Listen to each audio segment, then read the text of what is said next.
Hello, my people. It is good to see you again. This is your village boy reaching out to you from the Village Boy Academy. Yeah, like I said in my last video, I am going to be talking today about overtrading and undertrading and how it can impact on your business. Of course, overtrading is when you are trading beyond your capacity. One of the major challenges in overtrading is, in simple terms, is when you have inadequate working capital. And what is working capital? Working capital is the difference between your current asset and your current liabilities. For instance, if you are taking up some jobs or contracts that take like about 60 days to pay back, to get your money, the process is about 60 days after supply, and you now got some supply on credit, which you have to pay back in like 30 days, which means you are supposed to pay your suppliers, your creditors, before your debtors pay you.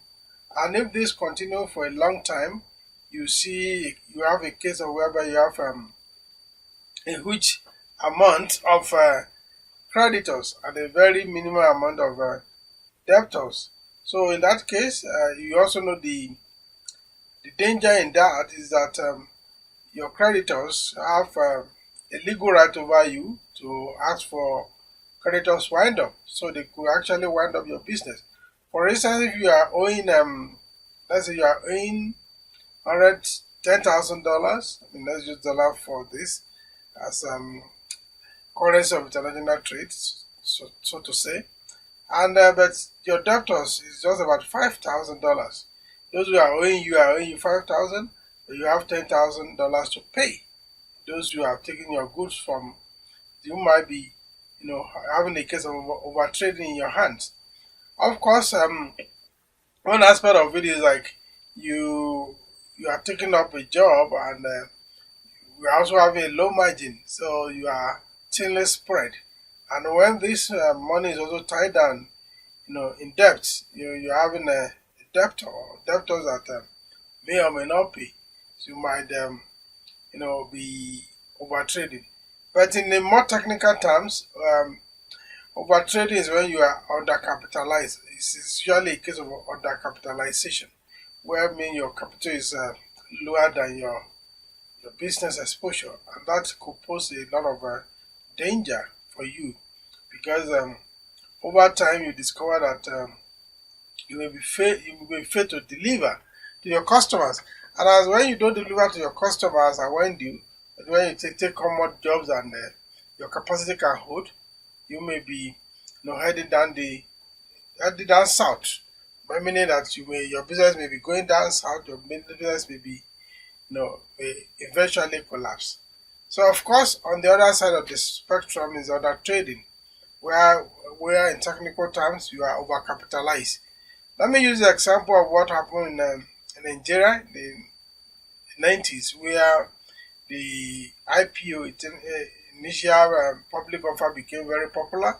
So many banks shares were oversubscribed, so they had more money than they actually bargained for. So because of that, they find themselves in a situation of under trading, and many of the banks then collapsed. Some had to merge to become, especially when Soludo came and they did the capitalization of banking sector. That was able to save some who were able to merge, but even then, others went under. So if you have excessive capitalization, maybe you have excessive um, working capital, it means that you may be under trading, in which case you are taking jobs which is far below your capacity. And the one of the consequences of that is that your cost may be rising, where your income is reducing. Because when you are not generating enough income to cover especially the fixed cost, for every business, there is a fixed element. That fixed element of you know of your of your business, which means whether irrespective of what you have sold or you are selling, these are costs you must incur. For instance, you pay your rent if you are not the one owning the house, I mean the building where you locate your office. These are fixed costs. So whether you are selling 10,000 a month or 1 million in a month, it doesn't matter. What matters is that you have to pay the rent. So when your fixed cost now cannot be recouped from your income, you might well be, under trading. For instance, you have a big factory, and that factory is underutilized. Maybe you are utilizing like 20 to 30 percent capacity of your factory. Then you must well be under trading. And of course, the like I said, the danger there is that your cost will pile up and your revenue will be shrinking, and that is an express road to bankruptcy. So either under trading or over trading, none of them is good. So you have to have a balance, between your business, and one of those things balance is to have adequate working capital. Working capital is enough for you to run your business. For instance, when you are owing, you are obliged to pay. But when somebody is owing you, well, you are at the mercy. The person may or may not pay. For instance, the business is owing you and the business has collapsed, or the business has filed for bankruptcy. So that business may not be in position to pay you. And when they don't pay you, there's something you can do about it, and you have case of doubtful or bad debts which you may have to write up.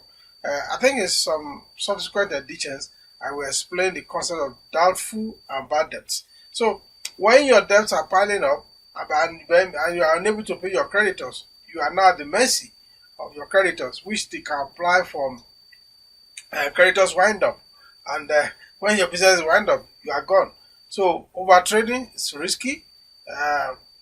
It makes you to be at the mercy of your creditors. Undertrading is also risky because you are piling up costs which you cannot recoup from the income generated by the business. So you must be able to strike a balance in your business to ensure that to avoid the incidences of either overtrading or undertrading. So by having a robust working capital, some businesses are profitable, but because they don't have adequate working capital, it gets to a point that they can no longer take on new businesses, they can no longer take on new contracts. And of course, that means that also the revenue is shrinking. And of course, again, they will still be faced with the issue of fixed cost. Fixed costs are those costs you must incur, irrespective of your level of activity. And those are the things that you see businesses that is one thriving in the neighborhood. You just suddenly hear that that business is under receivership because they cannot pay their creditors. So remember what happened to the almighty IT in Nigeria and what happened to Silverbird. This is a case of probably overtrading. They are doing more than they are biting more than they can chew. And when this occur, the creditors come calling, and sometimes they don't show mercy. They just they with the sledgehammer, to get you out of business. It's not sentimental. It's not bad. It's just what it is. So you have to know. You have to constantly monitor your working capital to ensure that you are not having idle funds or idle capacity in some area which is under trading, and you are not having overstretched capacity, which is a case of overtrading. When you have overstretched capacity, I mean you are stretching your company, your business beyond your capacity. For instance, if you can produce 20,000 items in a day, and you are taking on a business that is almost like 50,000 items per day, you will soon run into trouble. So either way, you have to know how to manage this process to have a balance. One of the issues to have adequate working capital. Adequate working capital is like it is not idle. Your money is not idle. Then that is your money. You are left at the mercy of your creditors when you don't have money to pay them. So you have to always learn to strike that balance. It's not difficult, and of course, all this information you get when you have adequate accounting record. Like I said the other time, accounting is the language of business. Ensure that you understand and you speak the language of your business. I am your village boy. So until I come again to you next time from the Village Boy Academy, make sure that your working capital is adequate, is sufficient, and your business is not overstretched, and you are not underutilizing the capacity you have built over time. Make sure you watch, share, and subscribe. Thank you, and God bless.